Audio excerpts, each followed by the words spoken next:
Sir नमस्कार। मु कृषि जागरण रु तनुश्री महापात्र सर। सर जमती आमर आज ओडिया लाइव पेज फेसबुक रो कृषि जागरण रे आपण सामिल हेले सर से बहुत बहुत धन्यवाद। आपण को ये ओडिया पेज रो लाइव मु आपण को स्वागत जनाऊची सर।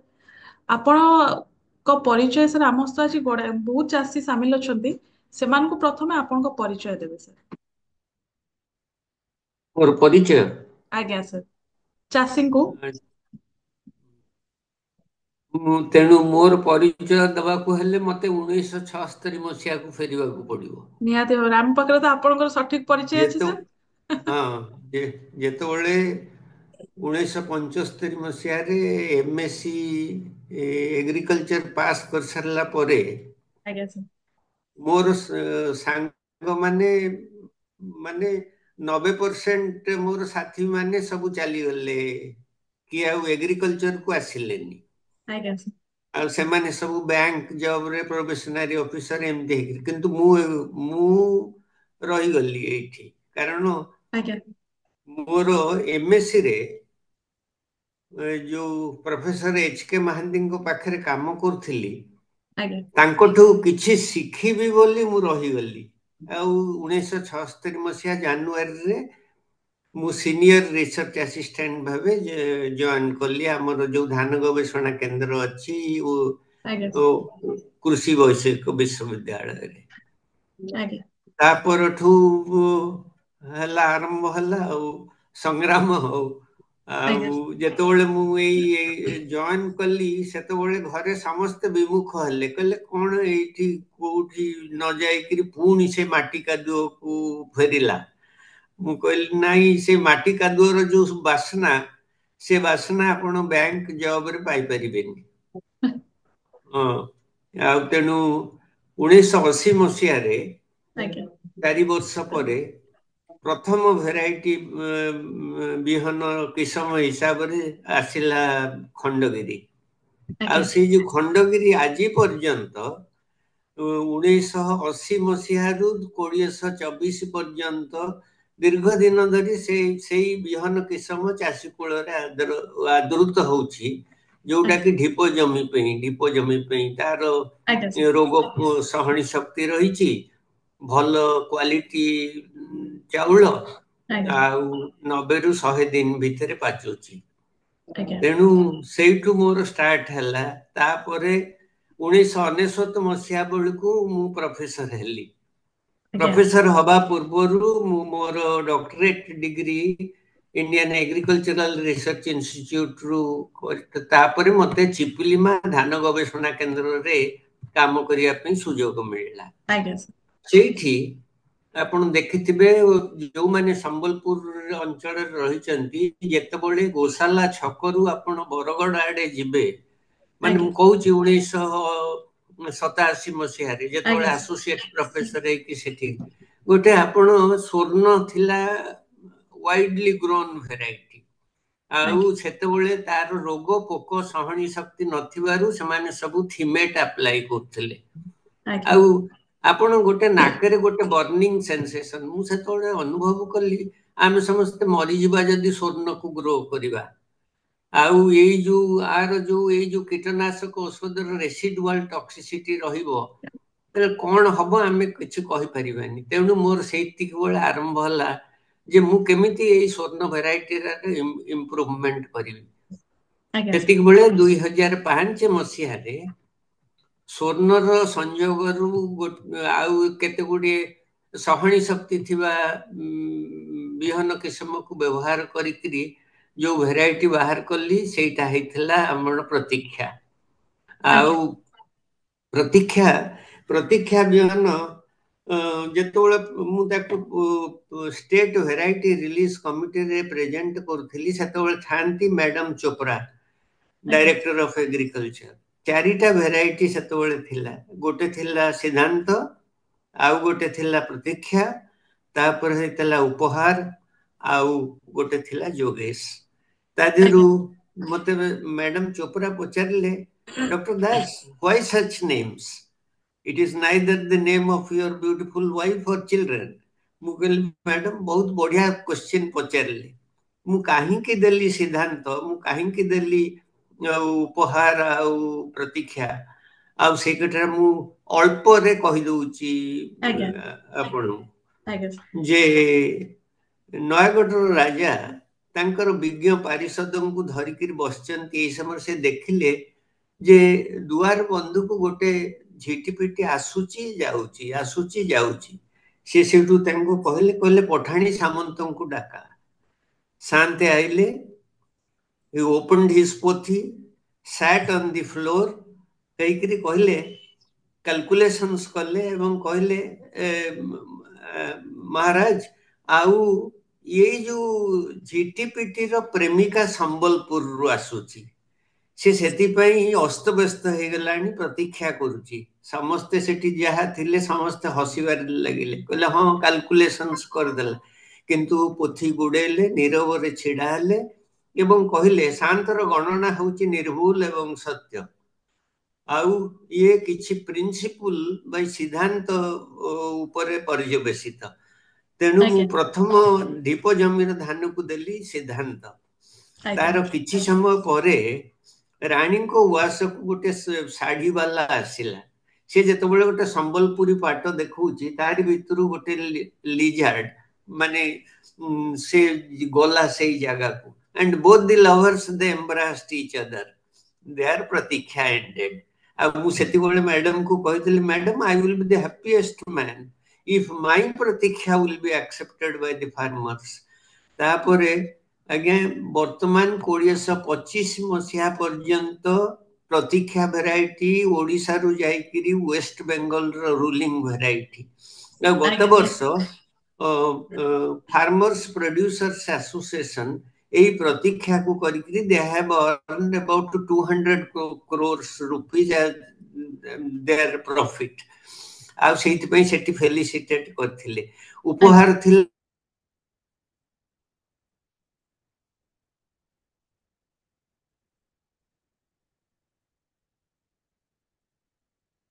ସାର୍ ଟେକ୍ନିକାଲ କିଛି ପ୍ରୋବ୍ଲେମ ହେଲା ବୋଧେ, ଆପଣଙ୍କର ନେଟୱାର୍କ ଇସୁ ହଉଛି ବୋଧେ।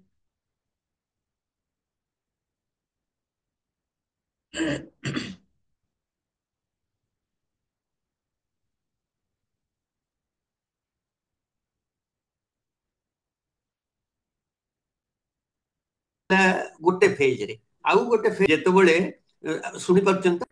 ଆଜ୍ଞା ଆଜ୍ଞା ଆଉ ଗୋଟେ ଇଣ୍ଟରେଷ୍ଟିଂ ହେଲା 2008 ମସିହାରେ ମୋର ସ୍ତ୍ରୀ ସରୋଜିନୀ ଷଡଙ୍ଗୀଙ୍କର କ୍ଲିନିକ କୁ ଯାଇଥିଲା ଅପରେସନ ପାଇଁ।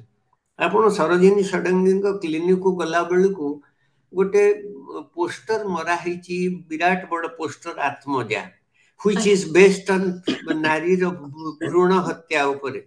ଆଉ ଆଜ୍ଞା ସେତିକି ବେଳେ ତା ଭିତରେ ଯୋଉ ସବୁ ନାଁ ଥିଲା ମତେ ଏତେ ଆଟ୍ରାକ୍ସନ କଲା, ମୁଁ କହିଲି ଯେ ସେଇ ଗୋଟାକ ସେଇ ଆତ୍ମଜା କବିତା ଉପରେ 2008 ରୁ 12 ମସିହାରେ ଯୋଉ ସବୁ ବିହନ କିସମ ବାହାରିଲା, ସେଇ ଆଜ୍ଞା ବିହନ କିସମ ଗୁଡିକ ବିଷୟରେ ମୁଁ ଆପଣଙ୍କୁ ଟିକେ କହିଦଉଛି।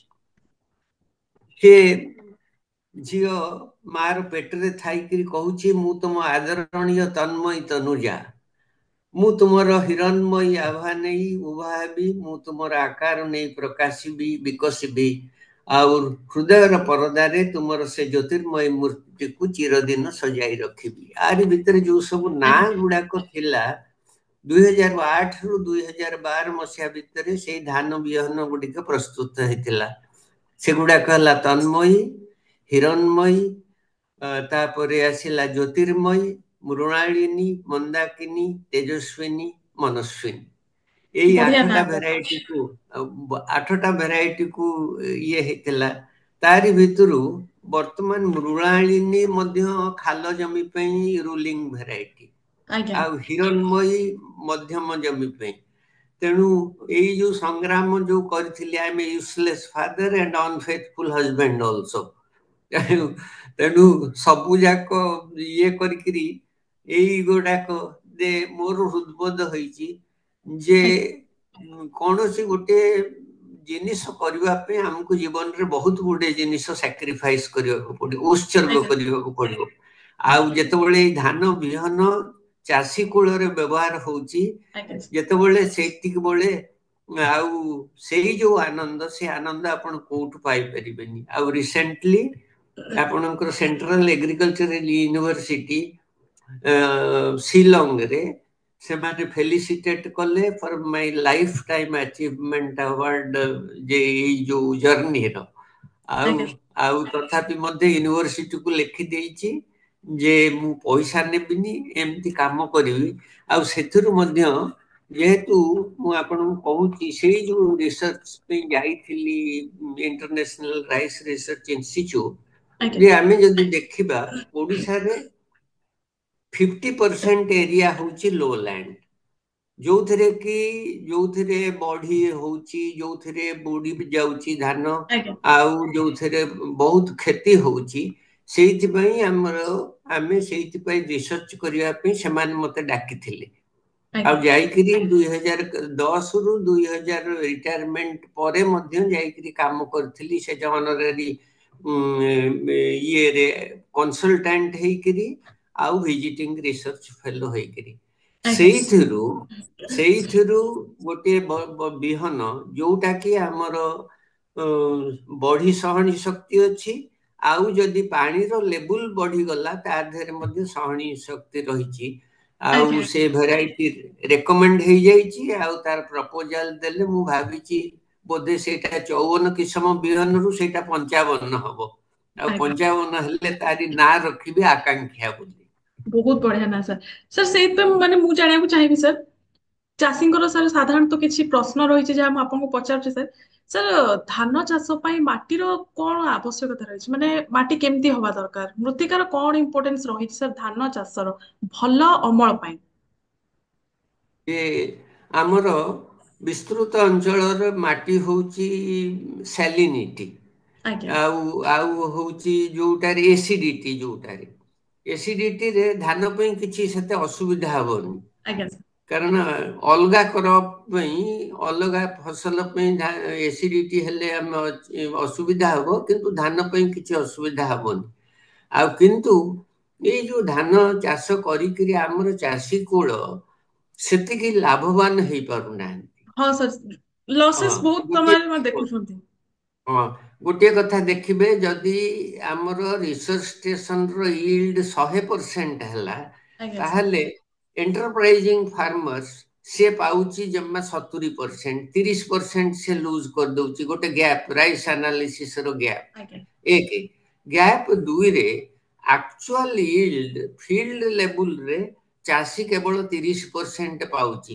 କାରଣ ତାକୁ ଭଲ ବିହନ ମିଳୁନି, ଆଉ ଆଜ୍ଞା ତାପରେ ସମୟ ଉପଯୋଗୀ, ମାନେ ଟାଇମଲି ସୋଇଂ, ଟାଇମଲି ପ୍ଲାଣ୍ଟିଂ, ଆଉ ଭେରାଇଟି ଇନପୁଟ ମ୍ୟାନେଜମେଣ୍ଟ ସେ କରିପାରୁନି। ଆଉ ଆଜ୍ଞା ତେଣୁ ଏଥିରେ ଇଲ୍ଡ ଲସ୍ ହଉଛି। ଆଉ ଆମର ସେଇଥିପାଇଁ ଧାନ ଚାଷ ବର୍ତ୍ତମାନ ଯାହା କହୁଛନ୍ତି ଯେ ଆମେ ଡାଇଭରସିଫିକେସନ କରିବା, ଆଜ୍ଞା ସାର୍ ଡାଇଭରସିଫିକେସନ ହେଇପାରିବନି ଏତେ ଶୀଘ୍ର।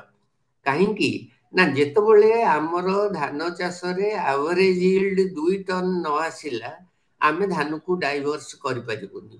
ଆମର ଆଜ୍ଞା ସେଇଆ ହଉଛି ଅସୁବିଧା। ଆଉ ଏ ବର୍ଷା ଦିନେ ଯେହେତୁ ଧାନ ଜମିରେ ଅନ୍ୟ କ୍ରପ ମଧ୍ୟ ଆମେ ନେଇପାରିବାନି, ଆଜ୍ଞା କେବଳ ଢିପ ଜମିକୁ ଛାଡିଦେଲେ। ହଁ ସାର୍ ତେଣୁ ଜମିରେ କିଛି ଅସୁବିଧା ନାହିଁ। ଖାଲି ଆମର ଯୋଉ କ୍ଲାଇମେଟରେ ଚେଞ୍ଜ ହଉଛି, କେତେବେଳେ ବଢି ଆସୁଛି, କେତେବେଳେ ମରୁଡି ଆସୁଛି, ଆଜ୍ଞା ସେଥିପାଇଁ ମଧ୍ୟ କେବଳ ଆମର ଯୋଉ ଅଛି NRRI, ଜାତୀୟ ସ୍ତରରେ ଯୋଉ ଧାନ ଗବେଷଣା କେନ୍ଦ୍ର ଆମର ରହିଛି କଟକରେ, ସେମାନେ ମଧ୍ୟ ଉଦ୍ୟମ କରିକିରି ତା ଦେହରେ ରୋଗ ପୋକ ସହଣୀ ସହିତ ଯୋଉଟା କି ଷ୍ଟ୍ରେସ୍ ଟଲରାଣ୍ଟ ଭେରାଇଟି, ତା ପାଇଁ ମଧ୍ୟ ଉଦ୍ୟମ କରିଛନ୍ତି। ଆଜ୍ଞା ସାର୍। ସାର୍ ସାଧାରଣତଃ ଏବେ ବିଭିନ୍ନ ପ୍ରକାର ଉନ୍ନତ ଧାନ ଆସିଗଲାଣି ସାର୍, ଚାଷୀ ଚାଷ କରୁଛନ୍ତି, କୋଉଟା 150, କୋଉଟା 90, କୋଉଟା 95 ଡେଜ୍, ବିଭିନ୍ନ ପ୍ରକାର ଉନ୍ନତ ଧାନ ରହିଛି ସାର୍। ସାର୍ ଆପଣଙ୍କ ମତରେ ମତେ ଟିକେ ଉନ୍ନତ ଧାନ ମାନେ କିସମ କହିବେ ସାର୍, ଯୋଉଟାରେ କି ଚାଷୀ ଅଳ୍ପ ଦିନରେ ଭଲ ଉତ୍ପାଦନ ପାଇବେ, ତାର ଭଲ ବଜାର ମୂଲ୍ୟ ବି ରହିପାରିବ, ପ୍ରଫିଟେବଲ ହେଇପାରିବେ ସାର୍ ଫାର୍ମର୍ସ? ହଁ, ସାଧାରଣତଃ ବର୍ଷାର ପରିମାଣ ଆଉ ଜମିର ସ୍ଥିତି ଅନୁସାରେ ଆମେ ଧାନ ଜମି କିସମକୁ 3 ଭାଗରେ ବିଭକ୍ତ କରୁଛୁ। ଆଜ୍ଞା ସାର୍ ଗୋଟେ ହେଲା ଯୋଉଥିରେ ବର୍ଷାର ପରିମାଣ କମ, सहल बाछुथिबा बिहन किसम जोटा कि ढीप जमी पई उद्धृत होउछि ଆଜ୍ଞା तार से प्राय अमल होउछि 90 रु 110 दिन भितरे आउ गोटे हला जो थिरे किछि पानी रो किछि प्रॉब्लम नाही मध्यम किसम जमी आउ सेठी हला 125 रु 135 दिन पर्यंत अमल होउथबा धान किसम आमे करि परिबा ଆଜ୍ଞା आउ तापरे जोठी पानी जमी कि रहुछि हमर खालुआ जमी रे आमे 135 रु 155 दिन पर्यंत बिहन किसम व्यवहार करि परिबा तेणु ଆଜ୍ଞା मु केते गुडिए प्रमिजिंग भेराइटी कहूची ढीप जमी जो थिरे कि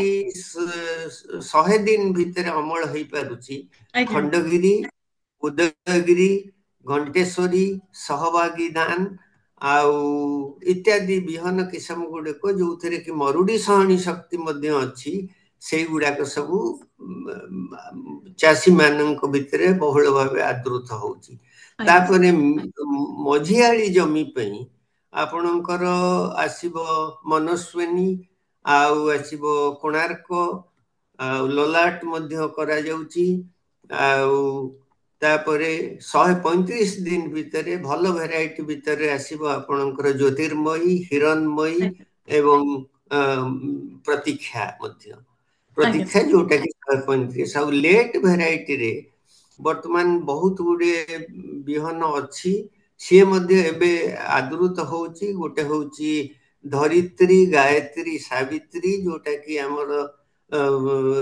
ଏଠୁ ବାହାରିଛି ଏନଆରଆଇ ରୁ ଆଉ ଆଜ୍ଞା ଆମର ମୃଣାଳିନୀ ବର୍ତ୍ତମାନ 145 ଦିନ ଆଉ ବହୁତ ବହୁଳ ଭାବରେ ଆଦୃତ ଚାଷୀ କୂଳରେ ଆଦୃତ ହେଇପାରୁଛି ଆଉ ଆଜ୍ଞା ଯୋଉଠି ପାଣି ଜମିକିରି ରହୁଛି କିମ୍ବା ବଢି ପ୍ରବଣ ଅଞ୍ଚଳରେ ଆମେ ସ୍ୱର୍ଣ୍ଣ ସବୁଆନ ସିହରାଙ୍ଗ ସବୁଆନ ଇତ୍ୟାଦି ଭେରାଇଟି ଯୋଉଥିରେ ସବୁଆନ ଜିନ୍ ଅଛି ଆଜ୍ଞା ଯଦି ବର୍ଷା ବଢି 10 ଦିନ ପର୍ଯ୍ୟନ୍ତ ରହିଲା ତାହେଲେ ମଧ୍ୟ ଆମେ ସକ୍ସେସଫୁଲି ଭେରାଇଟିକୁ ଅମଳ କରିପାରିବା ଆଜ୍ଞା ଆଉ ମୋର ଯୋଉ ରିସର୍ଚ୍ଚରେ ବର୍ତ୍ତମାନ ଆମେ କହୁଛେ ଯେତେବେଳେ ପାଣି ଜମିକି ରହୁଛି ଖାଲୁଆ ଜମିରେ ଆମର କଣ୍ଟ୍ରୋଲ ନାହିଁ ଆଜ୍ଞା କେତେବେଳେ ସେଟା 50 ସେଣ୍ଟିମିଟର ରହୁଛି ତ କେତେବେଳେ 50 ସେଣ୍ଟିମିଟର ରୁ ଅଧିକା ରହୁଛି ତେଣୁ ଏଇ ସବୁ ଅଞ୍ଚଳରେ ଯୋଉ ବିହନ କିସମ ବ୍ୟବହାର କରାଯିବ ବା ଯୋଉ ଉଦ୍ଭାବନ କରାଯିବ ତା ଦେହରେ ବଡି ସହଣୀ ଶକ୍ତି ସହିତ ଆଜ୍ଞା ଯେମିତି କି ଏଇ ଯୋଉଥିରେ ପାଣିର ଲେବୁଲ ଟିକେ ଅଧିକା ରହୁଛି ଆମର ଯେମିତି ପାଟ ଜମିରେ ଯେମିତି ଅଛି ସେଇ ପ୍ରକାରିଆକୁ ଆମେ କମ୍ବିନେସନ କରିକିରି ଭେରାଇଟି ବାହାର କରିବା ପାଇଁ ଉଦ୍ୟମ କରୁଛୁ ମୁଁ ଯେମିତି ଆଜ୍ଞା ଆପଣଙ୍କୁ କହିଲି ଯୋଉ ଇରିରେ ଯୋଉ କାମ ହେଇଥିଲା ଅନ୍ତର୍ଦେଶୀୟ ଧାନ ଗବେଷଣା କେନ୍ଦ୍ରରେ ଯୋଉ କାମ କରିଥିଲି ଯୋଉ ଭେରାଇଟି ବାହାରିବ ସେଇ ଯୋଉ ଗୋଟେ ଆକାଂକ୍ଷା ବୋଲି ଦେବି ତାର ଦିଟା ଯାକ ଡୁଆଲ ପର୍ପସ ଯେ ରହିବ ସବମର୍ଜେନ୍ସ ଟଲରେନ୍ସ ଆଉ ଗୋଟେ ରହିବ ମଧ୍ୟ ଯଦି ଷ୍ଟାଗନେଣ୍ଟ ଫ୍ଲଡିଙ୍ଗ ରହୁଛି ପାଣି ଜମିକି ରହୁଛି ସେଠି ଆଜ୍ଞା ମଧ୍ୟ ହେଇପାରିବ ଆଜ୍ଞା ଆଉ ଗୋଟେ ହଁ କୁହନ୍ତୁ ନା ନା କୁହନ୍ତୁ ସାର୍ ଆପଣ ଆଉ ଗୋଟେ କଥା ଯେ ଆମେ ମାନେ ସାଧାରଣତଃ ଦେଖିଛୁ ଯେ 2008 ମସିହାରେ ମୁଁ ଦେଖିଲି ଯେ ଅର୍ଥନୈତିକ ଉନ୍ନତି ପାଇଁ ଚାଷୀ କୂଳର ଇଏ ଧାନ ଚାଷରୁ ସେମାନେ ଯଥେଷ୍ଟ ପରିମାଣରେ ଲାଭ ପାଇ ପାରୁନାହାନ୍ତି ଆଜ୍ଞା ତେଣୁ ଆମେ ଉତ୍ତର ଭାରତରେ ବହୁଳ ଭାବେ ରପ୍ତାନି ହେଉଥିବା ଧାନ ବାସୁମତୀ ଧାନକୁ ଆଣିଥିଲୁ ଆଜ୍ଞା ଆଣିକିରି ଏଠି ଚାଷ କଲୁ କିନ୍ତୁ ସେଇ ବାସୁମତୀ ଧାନକୁ ଆମର ଅପେକ୍ଷାକୃତ ଗରମ ଅଞ୍ଚଳରେ କଲାରୁ ତାର ବାସନା ରହିଲାନି ଆଉ ତାର କ୍ଵାଲିଟି ମଧ୍ୟ ଆମେ ସେତେବେଳେ ପାଇଲୁନି କିନ୍ତୁ ଆମର ଓଡିଶାରେ 100ରୁ ଅଧିକା କିସମର ବିହନ କିସମ ଚାଷ କରାଯାଉଛି ବାସନା ଆମେ ତାକୁ ଆଜ୍ଞା ବାହାର କରିଥିଲୁ ନୂଆ ଚିନି କାମିନୀ ନୂଆ ଧୁସୁରା ନୂଆ କଳା ଜିରା ନୂଆ ଆଚାର ମତି ଆଜ୍ଞା ଆଉ ସେଇଗୁଡିକର କଣ ଦଉଛି ଡୁଆଲ ପର୍ପସ ରାଇସ୍ ଆପଣ ଯଦି ଇମିଡିଏଟଲି ଅମଳ କରିସାରିଲା ପରେ ତାକୁ ରାନ୍ଧିବେ ସେଇଟାରେ କ୍ଷିରି ହେଇପାରିବ ଆଉ ତାକୁ ଯଦି ରଖିବେ ତାହେଲେ ତାର ବାସନା ମଧ୍ୟ 6 ମାସ ପର୍ଯ୍ୟନ୍ତ ହେଇପାରିବ ନୂଆ କଳା ଜିରା ଆଉ ନୂଆ ଆଚାର ମଟି ଇତ୍ୟାଦି ବିହନ କିସମ ମଧ୍ୟ ସେଥିପାଇଁ ମୁଁ କହିଥିଲି ଯେ ଆମେ ଗୋଟେ ଆରୋମା ଭିଲେଜ ତିଆରି କରିବା ମାନେ କହୁନି ଯେ ନଟ୍ ଆଟ୍ ଦି କଷ୍ଟ ଅଫ୍ ଦି ନଟ୍ ଆଜ୍ଞା ଗ୍ରୋଇଂ ହାଇଲ୍ଡିଂ ଭେରାଇଟି ରହିବ, କିନ୍ତୁ ଆମର ଯୋଉ ଭେରାଇଟି ଗୁଡିକ ନୋଟିଫାଏ ହେଇଛି, ନୂଆ ଚିନି କାମିନୀ, ନୂଆ କଳାଜିରା, ନୂଆ ଧୁସୁରା ଆଉ ଆଚାରମତି ଇତ୍ୟାଦି ବିହନକୁ ସେଠି ଚାଷ କରିବା। ଆଉ ଗୋଟେ ଗୋଟେ ଛୋଟ ଛୋଟ କ୍ଲଷ୍ଟରରେ କରିବା। ଆଉ ତାର କରିସାରିଲା ପରେ ଆମର ଷ୍ଟେଟ ଡିପାର୍ଟମେଣ୍ଟର ଏକ୍ସଟେନସନ ମେକାନିଜିମ୍ ତାକୁ କଲେକ୍ସନ କରିବେ, ତାର ମୂଲ୍ୟ ଦେବେ ଚାଷୀ ମାନଙ୍କୁ, ଆଉ ଆଜ୍ଞା ତାର ପ୍ରୋସେସିଂ କରିକିରି ଯଦି କରିପାରିଲେ ଆଉ ଚାଷୀ କୂଳ ଲାଭବାନ ହେଇପାରିବ। କାରଣ ନିହାତି ନିହାତି ଯେତେବେଳେ ଭାବରେ ମୁଁ ହଁ ରିଲାଏନ୍ସ ଫ୍ରେଶ ରୁ ଦେଖିଛି, ଯଦି ଆମର ଛତିଶଗଡରୁ ଧାନ ଆସିକିରି ଗୋବିନ୍ଦ ଭୋଗ ଧାନ ଆସିକିରି ବିକ୍ରି ହଉଛି 150 ରୁ 200 ଟଙ୍କା ପର୍ଯ୍ୟନ୍ତ, ଆଜ୍ଞା ତେଣୁ ସାର୍ ଆମର ଏଇ ସବୁ ଭେରାଇଟିକୁ ମଧ୍ୟ ହେଇପାରିଲେ ଆମ ଚାଷୀ ମାନଙ୍କର କେବଳ ଅର୍ଥନୈତିକ ମାନଦଣ୍ଡର ଅଭିବୃଦ୍ଧି ହବନି, ତା ସହିତ ମଧ୍ୟ ଆମେ ମାନେ ସମସ୍ତେ ବେଷ୍ଟ ହାଇ କ୍ୱାଲିଟି ଆରୋମାଟିକ ରାଇସ୍ ଖାଇପାରିବୁ। ଆଜ୍ଞା ସାର୍, ସାଧାରଣତଃ ଧାନ ଚାଷରେ ରୋଗ ପୋକ କୋଉଟା ଦେଖାଯାଏ ଆଉ ସେଇ ସବୁ ପ୍ରତିକାର କେମିତି କରିବେ ସାର୍ ଚାଷୀ? ସାଧାରଣତଃ ଯୋଉ ରୋଗ ପୋକ ହଉଛି ସେଗୁଡିକ ହେଲା ଆମର କାଣ୍ଡବିନ୍ଧା ପୋକ ଆଜ୍ଞା ମେନ୍, ଆଉ ରୋଗରେ ହଉଛି ବ୍ୟାକ୍ଟେରିଆଲ ଲିଫ୍ ଲାଇଟ୍, ଆଉ ଗୋଟେ ହଉଛି ଆମର ବଙ୍ଗୀ ପୋକ ଗଲ୍ ମିଚ୍। କିନ୍ତୁ ବର୍ତ୍ତମାନ ଆମେ ତାକୁ ମ୍ୟାନେଜ କରିପାରିବା। ମୋର ଯୋଉ ରିସର୍ଚ୍ଚ ଷ୍ଟେସନରେ ମୁଁ ମ୍ୟାନେଜ କରୁଛି, ଆଜ୍ଞା କୌଣସି ବେଶୀ ଔଷଧ ଦଉନି। ଟ୍ରାନ୍ସପ୍ଲାଣ୍ଟିଂ କରିସାରିଲା ପରେ ପରେ ଧାନ ରୋଇ ସାରିବାର 15 ଦିନ ଭିତରେ କେବଳ ଅଳ୍ପ ପରିମାଣର ମୋନୋକ୍ରୋଟୋଫସ୍ କୁ ସ୍ପ୍ରେ କରୁଛି। ଆଜ୍ଞା ମୋନୋକ୍ରୋଟୋଫସ୍ କୁ ସ୍ପ୍ରେ କଲେ ଆଉ ସେଥିରେ ପୋକ ଆସିବେନି, ଏବଂ ମୁଁ ସେଠି କୌଣସି ଦାନାଦାର ଔଷଧ ଦଉନି। ଦାନାଦାର ଔଷଧ ଦେଲେ ଆମର ଯୋଉ ମାଇକ୍ରୋ ଅର୍ଗାନିଜିମ୍ସ ଅଛନ୍ତି, ଯୋଉଗୁଡାକର ଭଲ ଧାନ ଚାଷରେ ସାହାଯ୍ୟ ବି କରୁଛନ୍ତି, ସେଗୁଡାକ ମରିଯିବେ। ତେଣୁ ଆଜ୍ଞା ଅଳ୍ପ କିଛି ପରିମାଣର ରୋଗ ପୋକ ସହିତ 15 ଦିନ ଭିତରେ ଆପଣ ଦେବେ। ଆଉ ଯଥେଷ୍ଟ ଅଧିକା ନାଇଟ୍ରୋଜେନ ଦେବେ ନାହିଁ। ଅଧିକା ନାଇଟ୍ରୋଜେନ ଦେଲେ ରୋଗ ପୋକର ପ୍ରାଦୁର୍ଭାବ ବହୁତ ବଢିଯିବ ଆଉ ତାକୁ କଣ୍ଟ୍ରୋଲ କରିହବନି। ଆଜ୍ଞା ସାର୍, ସାର୍ ଆମର ଯେମିତି ମୁଢି ଚୁଡା ବି ରହୁଛି ସାର୍, ମୁଢି ଚୁଡା ପାଇଁ ସାର୍ କୋଉ ମାନେ କିସମ ଟା ଭଲ ରହିବ ସାର୍? ମୁଢି ଚୁଡା ପାଇଁ ଆପଣଙ୍କର ଦେଶୀ ଧାନ ସବୁ ଯୋଉ ଅଛି, ଆଜ୍ଞା ଦେଶୀ ଧାନକୁ ଆମର ଯୋଉ ଅଛି ସିଡ୍ ଟେଷ୍ଟିଂ ଲାବୋରେଟୋରୀ, ସେମାନେ 1100 କିସମ, ପ୍ରାୟ 30ଟା ଜିଲ୍ଲାରୁ ସେମାନେ 1100 କିସମ ଧାନ ବିହନ ସଂଗ୍ରହ କରିଛନ୍ତି। ଆଜ୍ଞା ତା ଭିତରେ କେତେ ଗୁଡେ ଧାନ ବିହନ ଅଛି ଯୋଉଥିରେ ମୁଢି ଚୁଡା ହେଇପାରିବ। ଆମେ ତାକୁ କହୁଛୁ ଯେ ଭ୍ୟାଲ୍ୟୁ ଆଡିସନ କରିକିରି। ଆଜ୍ଞା ଆଜ୍ଞା ଆଉ ମୋର ମନେ ଅଛି ଯେତେବେଳେ ମୁଁ ପ୍ରତୀକ୍ଷାକୁ ନେଇକରି ଦେଲି, ଜଣେ ମୟୂରଭଞ୍ଜର ଜଣେ ଚାଷୀକୁ ଦେଲି, ତାପରେ ମୁଁ ତାଙ୍କୁ ଟେଲିଫୋନ କରିକି ପଚାରିଲି, ଆଜ୍ଞା କେତେ ଅମଳ ପାଇଲେ? ନା ଏଇ ଧାନ ମୋର ମୁଢି ରିକ୍ୱାରମେଣ୍ଟ ଟା କମ୍ପ୍ଲିଟ କରିଦେଲା। ଆଜ୍ଞା ମୁଢି ସାର୍ ରିକ୍ୱାରମେଣ୍ଟ, ମୟୂରଭଞ୍ଜରେ ଯୋଉ ମୁଢିର ଯୋଉ ଚାହିଦା ଅଛି, ଆଜ୍ଞା ଆଉ କେତେ ଗୁଟେ ମୋଟା ଧାନ ଅଛି ଯେମିତି କି କଟକ ଚଣ୍ଡୀ ହେଲା, ଆଉ ସେ ନାଁ ଗୁଡାକ ମନେ ପଡୁନି, ସେଇ ଯୋଉ ମୋଟା ଚାଉଳରୁ ଆପଣ ଚୁଡା କରିପାରିବେ। ଆଜ୍ଞା ଆଉ ଚୁଡା କରିକିରି ଚୁଡା ମୁଢି ମଧ୍ୟ ହେଇପାରିବ ସେଇଥିରୁ। ଆଉ ତାକୁ କଲେ ଚାଷୀ ମାନେ ତାକୁ କରିପାରିବେ। ଆଉ ସେଇ ଯୋଉ ଭେରାଇଟି ବିହନ କିସମ ଗୁଡିକ ସଂଗ୍ରହ କରାଯାଇଥିଲା ଷ୍ଟେଟ ଇଏରୁ ସିଡ୍ ଟେଷ୍ଟିଂ ଲାବୋରେଟୋରୀରୁ, ସେ ମଧ୍ୟ ରେଜିଷ୍ଟ୍ରେସନ ମଧ୍ୟ ହେଇଯାଇଛି ଏବଂ 800ରୁ 850 ବିହନ କିସମ ରେଜିଷ୍ଟ୍ରେସନ ହେଇଯାଇଛି। ତାକୁ ଆମ ବିହନକୁ ଆଉ କେହି ନେଇପାରିବେନି। ନେଲେ ଆଜ୍ଞା ମାନେ ଆଜ୍ଞା ବାହାରରେ ତାକୁ କଲେ ସେମାନେ ଆମେ ଆଇନଗତ ଇଏରୁ ସେମାନେ ମଧ୍ୟ ଦଣ୍ଡିତ ହେଇପାରିବେ।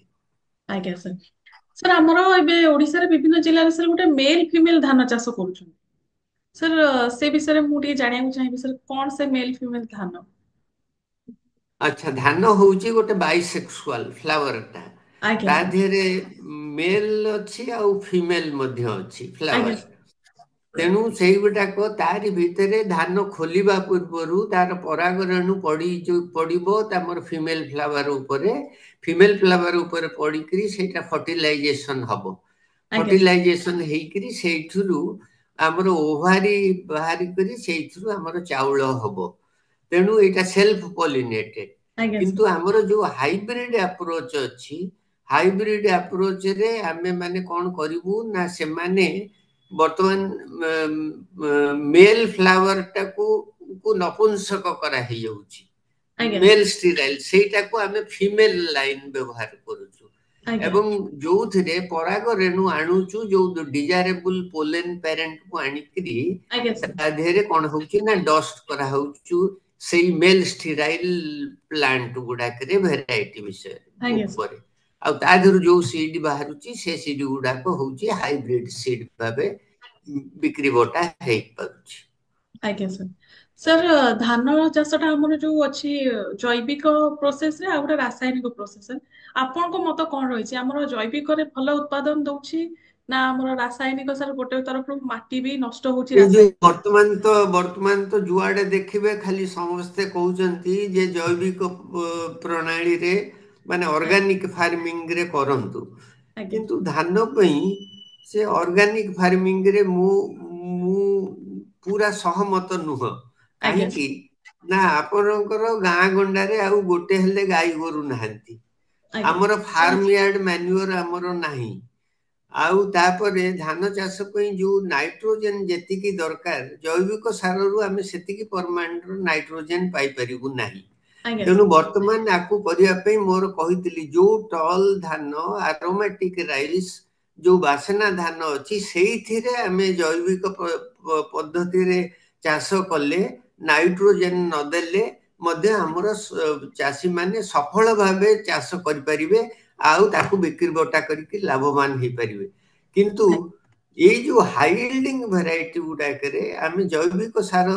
ଦେଇପାରିବୁନି ଯଥେଷ୍ଟ ପରିମାଣର ଜୈବିକ ସାରର ଅନଆଭେଲେବିଲିଟି ଯୋଗୁ ଆମେ ତାକୁ ଦେଇପାରିବୁନି ତେଣୁ ଆମେ ଯିବୁ କେମିକାଲ ଫର୍ଟିଲାଇଜର ବ୍ୟବହାର କରିକିରି ତା ଆଜ୍ଞା ଦେହରୁ ହେଇପାରିବ।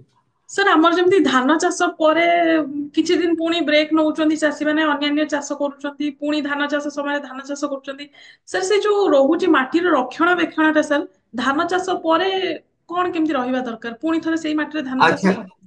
ପ୍ରକୃତରେ ଯଦି ଆମର ଟ୍ରାଡିସନାଲ ଏଗ୍ରିକଲଚର ଦେଖିବେ ଆଜ୍ଞା ବିଫୋର ହାଇଲ୍ଡିଙ୍ଗ ଭେରାଇଟି ଯେତେବେଳେ ଆସିଲା ସେତେବେଳେ କଣ ହଉଛି ନା ଖରିଫ ସିଜନରେ ଆମର ଧାନ ଚାଷ କରାଯାଉଥିଲା ଆଉ ତାପରେ ଆମେ ସେଇ ସବୁ ଜମିରେ ଫ୍ୟାଲୋ ରହୁଥିଲା ଆଉ ଚାଷ କରାଯାଉନଥିଲା ସେଇଥିରେ ଆମର ମୁଗ ବିରି ଚାଷ କରାଯାଉଥିଲା ଆଜ୍ଞା ଆଉ କିନ୍ତୁ ଯେତେବେଳେ ଜଳସେଚନର ପର୍ଯ୍ୟାପ୍ତ ସୁବିଧା ହେଲା ଆମେ ମାନେ କଣ କଲୁ ନା ଡାଳୁଅ ଧାନ ଚାଷ କଲୁ ସହଳ ପାଚୁଥିବା ବିହନ କିସମକୁ ବ୍ୟବହାର କରିକିରି କଲୁ କିନ୍ତୁ ଆ ଦ୍ୱାରା ଜମିଟା ଆର୍ଦ୍ରତା ରହିବା ଫଳରେ ରୋଗ ପୋକର ପ୍ରାଦୁର୍ଭାବ ବଢିବାକୁ ଲାଗିଲା ତେଣୁ ବର୍ତ୍ତମାନ ଆମେ ମାନେ କହୁଛୁ ଯେ କଣ୍ଟିନ୍ୟୁଅସଲି ରାଇସ୍ କର ନାହିଁ ଆଜ୍ଞା ଆମର ଖରିଫରେ ଧାନ ଚାଷ କରନ୍ତୁ ତାକୁ ଖରାଟିଆ ଚାଷ କଲେ ଯାହା ରୋଗ ପୋକର ଜୀବାଣୁ ଥିବେ ସେମାନେ ମରିଯିବେ ଏବଂ ଆଜ୍ଞା ତାପରେ ଯାଇକରି ପୁଣି ଖରିଫ ଚାଷ କରିବା ଆଉ ତ ଜମି ପଡିଆ ରଖିବାନି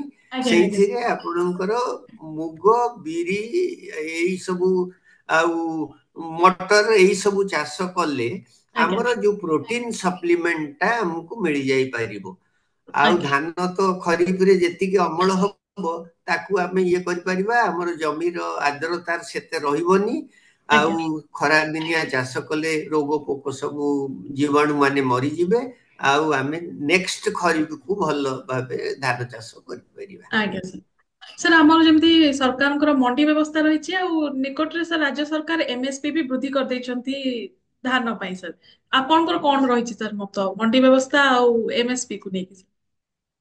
ଆଚ୍ଛା ବର୍ତ୍ତମାନ ଆମେ ଡିସକରେଜ କରୁଥିଲୁ ଯେ କଣ୍ଟିନ୍ୟୁଅସଲି ରାଇସ୍ କରନା ବୋଲି ଆଜ୍ଞା ଆଜ୍ଞା ଆମେ ତା ଦେହରେ ପଲସେସ୍ କରିବୁ ଅଏଲ ସିଡ୍ କ୍ରପ୍ କରିବୁ କିନ୍ତୁ ବର୍ତ୍ତମାନ କଣ ହେଲାଣି ସେ ଯୋଉ ବହୁତ ଅଞ୍ଚଳରେ ଚାଷୀ ମାନେ କହିଲେଣି ଯେହେତୁ ଏମଏସପି ବଢିଗଲା ଆମେ ଖରିଫ ଧାନ ପରେ ରବି ଧାନ କରିବୁ ଆଜ୍ଞା ଯେମିତି ସାର୍ କି ଏବେ ଜଣେ ଚାଷୀ କହୁଥିଲା ମେଜ ଗ୍ରୋଇଂ ଏରିଆରେ ଆଜ୍ଞା ସେମାନେ କହୁଛନ୍ତି ନାଇଁ ନାଇଁ ଆମେ ଆଉ ମକା ଚାଷ କରିବୁନି ତାର ଏମଏସପି କମ ଆମେ ଯଦି ଧାନ ଚାଷ କରିବୁ ଆମକୁ ମିନିମମ୍ ସପୋର୍ଟ ପ୍ରାଇସ୍ ଅଧିକା ତେଣୁ ଆମେ ଧାନକୁ ଇଏ କରିକି ଲାଭବାନ ହେଇପାରିବୁ ତେଣୁ ଆଜ୍ଞା ମୋର କହିବା କଥା ଅଲଗା କ୍ରପ ରେ ମଧ୍ୟ ଧାନ ଛଡା ଅଲଗା କ୍ରପ ରେ ମଧ୍ୟ ଏମଏସପି ବୃଦ୍ଧି କରାଯିବା ଉଚିତ।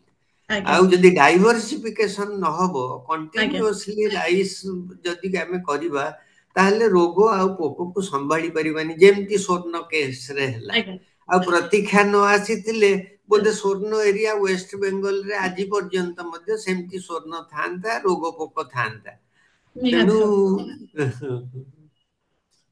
ସାର୍ ଶେଷରେ ଆମ ଚାଷୀ ମାନଙ୍କୁ କଣ କହିବେ ସାର୍, ଧାନ ଚାଷୀ ମାନଙ୍କୁ କଣ ବାର୍ତ୍ତା ଦେବେ ସାର୍? ଆପଣଙ୍କୁ ତ ଆମେ ଯେମିତି ଜାଣିଛୁ ଓଡିଶାରେ ରାଇସ୍ ମ୍ୟାନ୍ କହିଲେ ବି ଡକ୍ଟର ଦାସକୁ ହିଁ ଜାଣନ୍ତି। ଅନେକ ଚାଷୀ ଅଛନ୍ତି ରାଇସ୍ ମ୍ୟାନ୍ କହିଲା ମାତ୍ରକେ ସେମାନେ ଡକ୍ଟର ଦାସ ବୋଲି ମେନସନ କରନ୍ତି ସାର୍।